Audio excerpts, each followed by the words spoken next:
இட்லிக்கு சட்னி அரைக்கலாமா? 2 விதமான சட்னி, பருப்பு சட்னி, தேங்காய் சட்னி. எப்படி அரைக்கிறதுன்னு பார்க்கலாம். அதுக்கு தேவையான பொருட்கள் இதான் பருப்பு சட்னி. பருப்பு சட்னி, ஒயிட் சட்னி.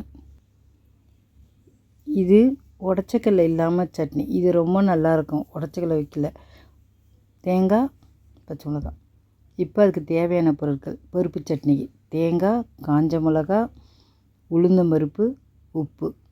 தாளிக்கிறதுக்கு கடுகு, உளுந்தம்பருப்பு, சீரகம், கறிவேப்பிலை. இது 4 இருந்தால் தான் இந்த சட்னி நல்லாயிருக்கும் தாளிக்க. ஒரு கடாயை வச்சுட்டு எண்ணெய் ஊற்றிடுங்க. இப்போ எல்லாத்தையும் வறுத்து எடுத்துக்கலாம். உளுந்தை போட்டு இதை மாதிரி வறுத்து எடுத்துக்கோங்க. தீயை விடாமல் வருங்க. பொறுமையாக வறுத்திங்கன்னா சட்னி நல்லாயிருக்கும். வேகமாக வறுத்திங்கன்னா தீஞ்சிரும், சட்னி நல்லா இருக்காது. பாருங்கள், இதை மாதிரி வறுக்கணும். இதை மாதிரி வறுத்து எடுத்துகிட்டு இப்போ காஞ்ச மிளகாவை 2 வாட்டி இப்படி பிரட்டி எடுத்துடலாம்.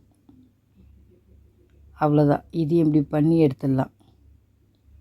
வேகமாகவே வைக்காதீங்க. ஃபுல்லாக எவ்வளோ கம்மியாக வைக்கணுமோ அவ்வளோ கம்மியாக வச்சு வருங்க. அவ்வளோதான். தேங்காய், உளுந்தம்பருப்பு, காஞ்ச மிளகாய் வறுத்தாச்சு. இப்போ எல்லாத்தையும் தேங்காய் சின்னதாக கட் பண்ணிவிட்டு அதில் சேர்த்துருங்க. ஜாரில் சேர்த்துட்டு போய் அரைச்சி எடுத்துகிட்டு வந்துடலாம். அவ்வளோதான், அரைச்சாச்சு. இப்போ கொஞ்சம் தண்ணி ஊற்றி அரைக்கணும். உப்பு சேர்த்துருங்க. இப்போ தண்ணி ஊற்றி அரைச்சி எடுத்துகிட்டு வரலாம். இது ரொம்ப தண்ணியாகவும் இருக்கக்கூடாது, ரொம்ப திக்காகவும் இருக்கக்கூடாது. இதை மாதிரி இருக்கணும்.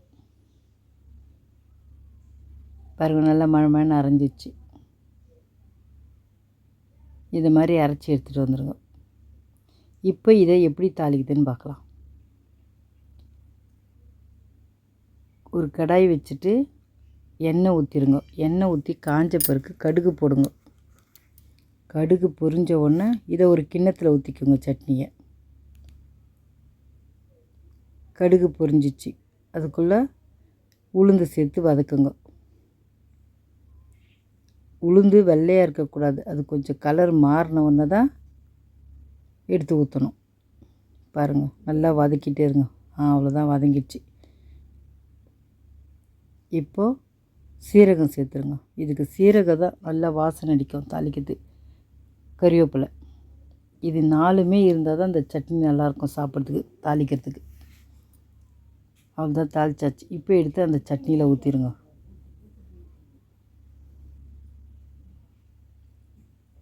இந்த சட்னி ரெடி ஆகிடுச்சு. இப்போ நம்ம ஒயிட் சட்னி எப்படி அரைக்கிறதுன்னு பார்க்கலாமா?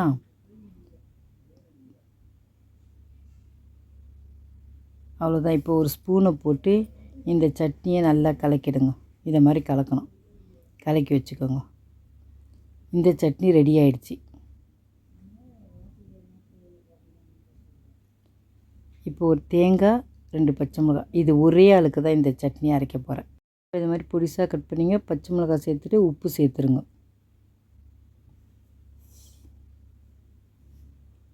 அரைச்சாச்சு. இதை பாருங்கள், அரைச்சி எடுத்துகிட்டு வந்தாச்சு. இப்போ இதை ஒரு கிண்ணத்தில் ஊற்றிட்டு இப்போ அதை தாளிக்கலாம். தாளிக்கிறதுக்கு கடுகு, கறிவேப்பிலை, சீரகம். இப்போ அதை எப்படி தாளிக்குதுன்னு பார்க்கலாம். ஒரு கடாய் வச்சுட்டு அது காஞ்ச உடனே எண்ணெய் ஊற்றிடுங்க. எண்ணெய் காஞ்ச பிறகு கடுகு போடுங்க.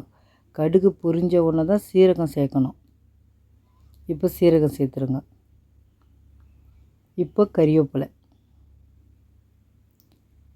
இது 3மே சேர்த்து இந்த சட்னி தாளித்து சாப்பிட்டு பாருங்கள். 2 இட்லி சாப்பிட்ற இடத்துல 5 இட்லி சாப்பிட்லாம். இந்த சட்னி அவ்வளோ நல்லாயிருக்கும். உடச்சக்கல்ல போடல. நீங்கள் ஒரு தடவை அரைச்சி பாருங்கள். இனிமேல் இதை தான் அரைப்பீங்க. உடச்சக்கல்ல சட்னியோட இது ரொம்ப நல்லாயிருக்கும் சாப்பிட. அதுவும் நல்லாயிருக்கும், ஆனால் இதுவும் ரொம்ப நல்லாயிருக்கும் சாப்பிட்றதுக்கு. வீட்டில் உடச்சக்கல்ல இல்லைன்னு சொல்லிவிட்டு ஐயோ சட்னி அரைக்க முடியலன்னு நினைக்காதீங்க. ஒரு தேங்காய், 2 பச்சை மிளகாய் எடுத்து வச்சு இதை அரைச்சி இப்படி ஒரு தாளிப்பை கொடுத்து சாப்பிட்டு பாருங்கள். நீங்கள் தினமும் இந்த சட்னியை கூட சாப்பிடுங்க. அவ்வளோ நல்லாயிருக்கும்.